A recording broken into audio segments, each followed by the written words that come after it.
There are no spoilers for Game of Thrones in this video, but if you want a pure viewing experience of the series, then you should probably just go watch it already. With Game of Thrones taking television and the internet by storm for the better part of 4 years now, a media analyst such as myself has been recommended and even demanded to watch the show countless times now. I watched bits and pieces of it with my brother when he marathoned the show, and I appreciated the luscious production values that HBO brought to offer, but somehow the idea of the show just didn't click with me. I deliberately spoiled myself to most of the major plot events and learned enough to not feel lost when people started yammering on about the show, but I couldn't find cause to dedicate 30 hours of my life to it without the answer to one simple question.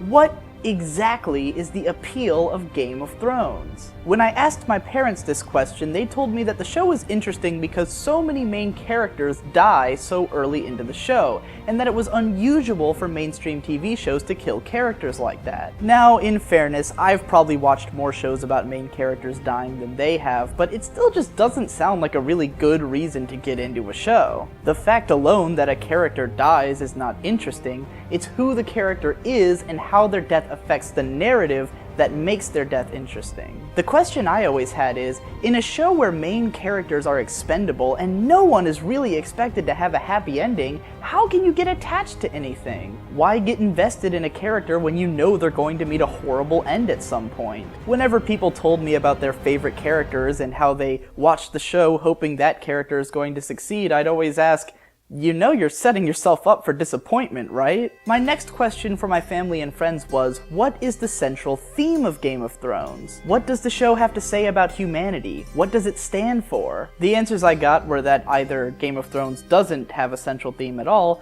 or that the theme is that mankind are all dicks and we're all going to die horribly. Not really a message I'd get behind, but it's also not really the message of the show, and I was asking the wrong questions to the wrong people. I finally sat down and watched Game of Thrones all the way through recently, and I finally understood the show's true appeal after I heard the line, "When you play the Game of Thrones, you win or you die." The key was right there in the show's title all along.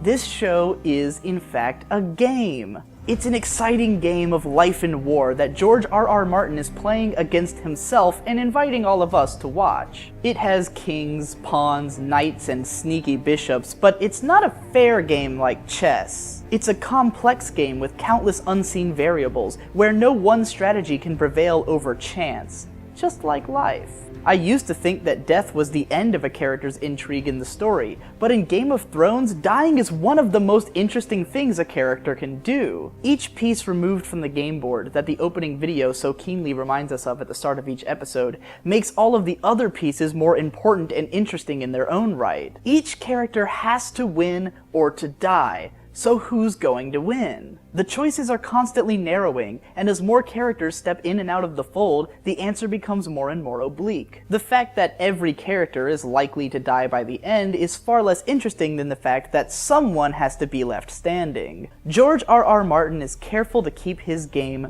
balanced. No character makes only good or bad decisions. No character goes too long without sin on their hands. The characters who perform the most evil deeds also tend to be the ones with the most complex and interesting histories, so that we can still relate to and root for them on some level. Perhaps the most interesting piece of context that I take into this show with me is the fact that A Song of Ice and Fire is set to be a series of 7 books. No matter where things go or how they play out, there are a set number of rounds in this game. It is not designed to go on forever, but to reach a definitive climax. The series is plotted very carefully, so that even as there are big moments happening left and right, there always seems to be a lot more coming in the future. Many of the biggest storylines only seem to be beginning, and there's a great sense that the best is still far yet to come. I will admit that prior to watching this series in full, I had underestimated it. One cannot really appreciate the intricacies and intrigue of what goes on in King's Landing without actually watching the show, and I found myself impressed by how greatly written and acted most of those scenes are. Also, regardless of their moral alignment, there is no denying that Game of Thrones boasts some truly memorable and even some downright iconic characters. Before watching it, when I would ask people about this series, the only characters I'd ever hear about are Tyrion Lannister and Daenerys Stormborn, which is fair because they're easily the most iconic characters in the show. But to talk of this series without mentioning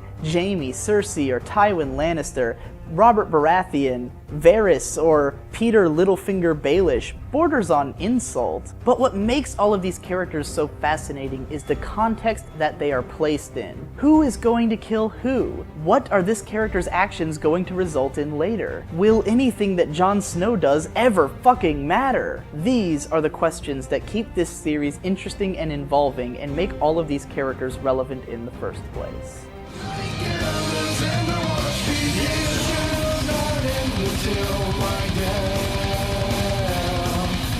I shall take no right for no